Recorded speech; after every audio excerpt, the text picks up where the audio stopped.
बहुत सारे ऐसे स्टूडेंट्स हैं जिनका मुझे कंटिन्यूस मैसेज आ रहा था, वो कह रहे थे कि सर हमारा जो बोर्ड एग्जाम्स के पहले का जो प्रीलिम्स एग्जाम्स होता है वो काफी नजदीक आ चुका है। कुछ लोग का ये वीक से ही स्टार्ट होने वाला है, कुछ लोगों का एक प्रीलिम्स होने वाला है, तो कुछ लोगों का दो दो बार प्रीलिम्स होने वाला है। वो काफी ज्यादा डरे हुए। देखो प्रीलिम्स के ऊपर ऑलरेडी मैंने एक या दो वीडियो बनाया हुआ है, लेकिन एक जो उनके मन में एक थोड़ा सा डर जो है ना, वो सवाल जो उन्होंने मुझसे पूछा है वो ये है कि अगर बाई चांस ऐसा होता है कि प्रीलिम्स एग्जाम में जो होने वाला है उसमें अगर वो फेल हो जाते हैं, पासिंग मार्क्स भी नहीं निकाल पाते हैं, तो उनका क्या होगा। क्या आप लोग के मन में भी यही डाउट था? जरूर से मुझे कमेंट करना। सबसे पहले ये वीडियो देखने के पहले मुझे कमेंट करके जरूर से बताना, क्या आप लोग भी डर रहे हैं कहीं मैं फेल ना हो जाऊं? क्या आपके मन में यह डर है कि अगर मैं फेल हो गया प्रीलिम्स में तो मुझे बोर्ड एग्जाम में नहीं बैठने दिया जाएगा, या फिर बोर्ड एग्जाम के मार्क्स मेरे कम हो जाएंगे, परसेंटेज कम हो जाएंगे? तो अगर ऐसा कुछ डाउट है ना, तो ये वीडियो देखना आप लोगों के लिए ना बहुत ज्यादा इंपॉर्टेंट हो जाता है दोस्तों। तो चलिए वीडियो की शुरुआत करते हैं। नमस्कार दोस्तों, मैं हूं राहुल जायसवाल और आपका स्वागत है हमारे इस बेहतरीन से यूट्यूब चैनल में जिसका नाम है JR टॉक्स।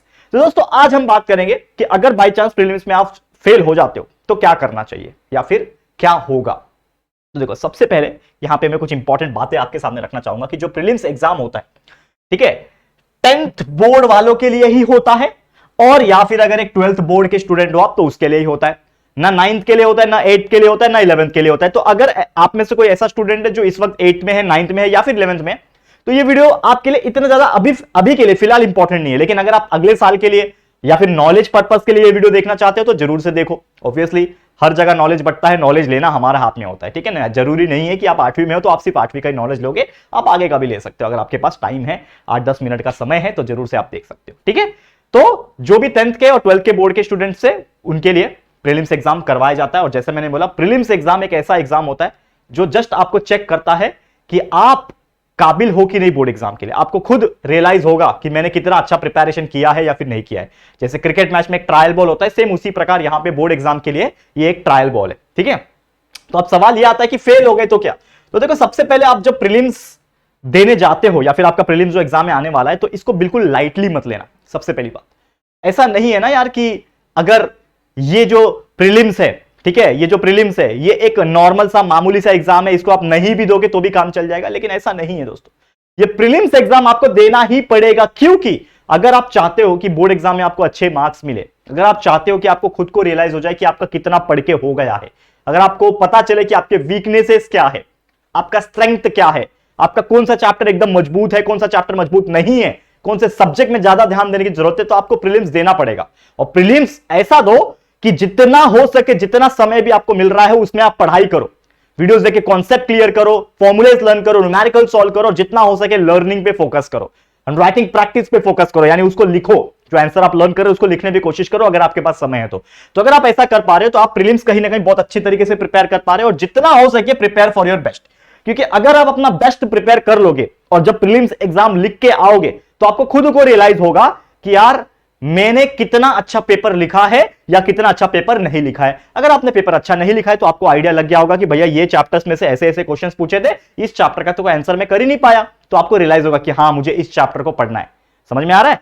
और कुछ चैप्टर के ऐसे क्वेश्चंस पूछे थे, आप बिंदास उसको फटाफट से आंसर कर पा रहे थे, तो आपको रियलाइज होगा कि हाँ ये चैप्टर मेरा स्ट्रांग है, इसको मैं लास्ट में पढ़ूंगा, थोड़ा बहुत वापस से रिवाइज कर लूंगा तो भी मेरा काम चल जाएगा, क्योंकि अभी मेरे को फोकस करना है जो मुझे नहीं आता है। समझ में आ रहा है। अब प्रीलिम्स के जो मार्क्स होते हैं, जो सबसे इंपॉर्टेंट चीज आपके मन में सवाल होगा कि प्रीलिम्स के मार्क्स एग्जाम में काउंट नहीं होते, it will not count in your board exam, ठीक है। बच्चे डरे होते हैं, शायद उनको क्लैरिटी नहीं होती, कुछ बच्चों को कंफ्यूजन होता है, कुछ लोग ऐसे भी है जो डरा देते हैं, ठीक है। देखो सिंपल सी बात है, प्रीलिम्स एग्जाम में चाहे आप फेल हो, चाहे आप 100 में से 100 मार्क्स निकालो, चाहे आप 0 मार्क्स निकालो, चाहे आप 35 जस्ट पासिंग निकालो, कोई किसी को कुछ फर्क नहीं पड़ता। आपके बोर्ड एग्जामिनेशन में उसका मार्क्स काउंट नहीं होता है।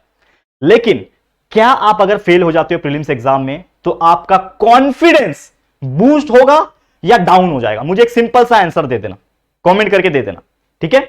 अगर आप एक स्टूडेंट हो नॉर्मल से, अगर आपका बोर्ड एग्जाम के पहले जो प्रीलिम्स एग्जाम हो रहा है उसमें ही फेल हो जाते हो आप, तो आपको रियलाइज हो जाएगा कि यार कहीं ना कहीं मेरा प्रिपरेशन नहीं हुआ है। तो आपका जो कॉन्फिडेंस जो चल रहा था ना कि यार बोर्ड में फोड़ूंगा मैं जाके, वो नहीं आएगा। समझ में आ रहा है। क्योंकि प्रीलिम्स के बाद सिर्फ 1-1.5 महीना ही बचेगा आपके बोर्ड एग्जाम के लिए। समझ में आ रहा है। तो 1-1.5 महीने में क्या कर लोगे। तो प्रीलिम्स एग्जाम एक ऐसा एग्जाम है जो आपको खुद रियलाइज करवाएगा कि यार कितना मुझे पढ़ना चाहिए, कितना नहीं पढ़ना चाहिए। अगर आपके फेल होने के चांसेस है, फेल हो रहे हो, फेल हो गए हो, प्रीलिम्स में कम मार्क्स आ गए हैं, तो यार दिनों रात एक करके मेहनत करने का टाइम आ चुका है। वो 1.5-2 महीना जो भी बचाएगा ना, उसमें इतना मेहनत कर देना, इतना मेहनत कर देना कि अगर किसी दोस्त ने आपको देखा होगा, किसी टीचर ने आपको देखा होगा कि यार ये तो बच्चा प्रीलिम्स में फेल हो गया और बोर्ड में आप 90% मार्क्स निकाल के लिखा दो, वो लोग को क्या होगा, अरे भैया ये कैसे पॉसिबल हुआ, अरे भैया मिरेकल हो गया, ये तो चमत्कार हो गया, ऐसा लोग बोलेंगे। और मैं चाहता हूं लोग आपके पीछे ऐसे बातें करें कि ये बंदे के अंदर ऐसा टैलेंट था कि प्रीलिम्स में भले ही वो फेल हो गया या फिर कम मार्क्स आए, लेकिन बोर्ड में उसने फोड़ दिया। क्यों? क्योंकि असली जो खेल है ना वो रियल मैच होता है, वो ट्रायल बॉल नहीं होता, वो बोर्ड में आपको करके दिखाना है।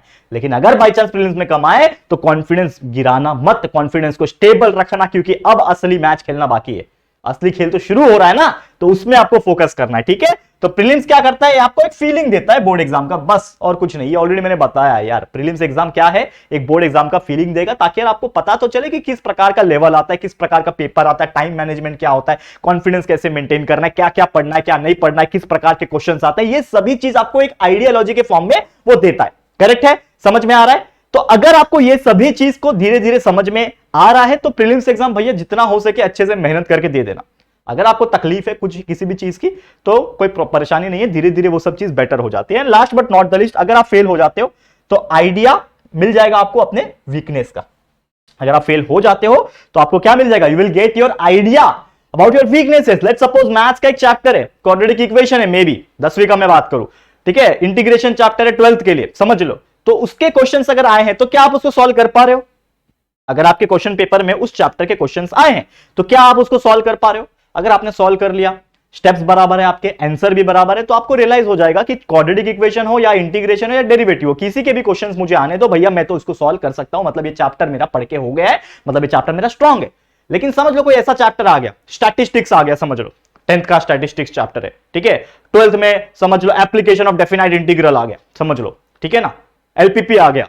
तो यार आप जब वो क्वेश्चन देख रहे हो तो जब सॉल्व करने बैठ रहे हो तो आपसे वो सॉल्व नहीं हो रहा है, तो इसका मतलब क्या है कि आपको अपनी कमजोरी का अंदाजा हो गया है, वीकनेसेस बोलते हैं ना, तो आपको अपनी कमजोरी का अंदाजा हो गया कि भैया स्टैटिस्टिक्स में अगर कुछ क्वेश्चन टफ वाला पूछ दिया तो आप सॉल्व नहीं कर पा रहे हो, आपको लीनियर पेयर प्रोग्रामिंग का क्वेश्चन पूछ दिया या फिर आपको डेफिनाइट इंटीग्रल का कोई क्वेश्चन पूछ दिया तो आप नहीं कर पा रहे हो, मतलब आपको उस चैप्टर में और ज्यादा मेहनत करने की जरूरत है। तो इसी से आपको रियलाइजेशन भी होगा, ठीक है, और वो रियलाइजेशन करने के बाद उसको टैकल भी करना है। ऐसा नहीं सिर्फ रियलाइज हो गया ठीक है फिर भी मैं जाके बैठ गया हूं पढ़ नहीं रहा हूं, रियलाइजेशन होने के तुरंत बाद जो भी समय मिल रहा है, 1 महीना हो, 15 दिन हो, 20 दिन, जो भी मिल रहा है उसमें दिनों रात एक करके मेहनत कर देना, देखो सफलता आपके हाथ लगेगी, जरूर से करना, ठीक है, समझ में आ गया? तो देखो मेरी तरफ से तो पूरा कमिटमेंट डेडिकेशन आपके लिए होता ही है, जो ट्यूटोरियल्स हमारा लगभग 2-2.5 साल से आपके लिए लगा हुआ है, मेहनत कर रहा है आपके लिए। लेकिन जेआर टॉक्स में मेरा उद्देश्य सिर्फ यही रहता है कि आप लोगों को मैं अंदर से मोटिवेट कर सकूं, कॉन्फिडेंस ला सकूं आपके अंदर और कुछ इंपॉर्टेंट बातें शेयर कर सकूं, ठीक है। तो मेरी तरफ से हमेशा की तरह ऑल द वेरी बेस्ट, जितना हो सके प्रीलिम्स में मेहनत करना, अच्छे मार्क्स लाना, बाकी वन शॉट लाइव रिविजन्स मिल जाएंगे आपको कुछ ही समय के बाद हमारे जेआर ट्यूटोरियल्स पे, तो टेंशन बिल्कुल लेने की जरूरत नहीं, अच्छे से पढ़ाई करो, मेहनत करते रहो।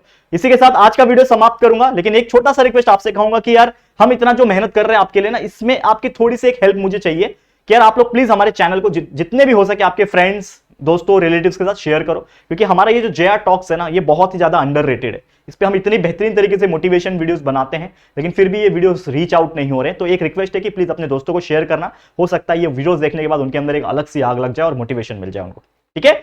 तो प्लीज जितना हो सके शेयर करते रहना। वीडियो पसंद आया है दोस्तों, अच्छा लग रहा है दोस्तों, तो प्लीज वीडियो को लाइक कर देना, अपने दोस्तों के साथ जितना हो सके शेयर कर देना, और पहली बार चैनल पे आए तो चैनल को सब्सक्राइब करके बेल आइकन को ऑल पे सेट कर देना, ठीक है दोस्तों। तो जल्दी मिलेंगे एक और वीडियो में, तब तक के लिए thank you and good bye.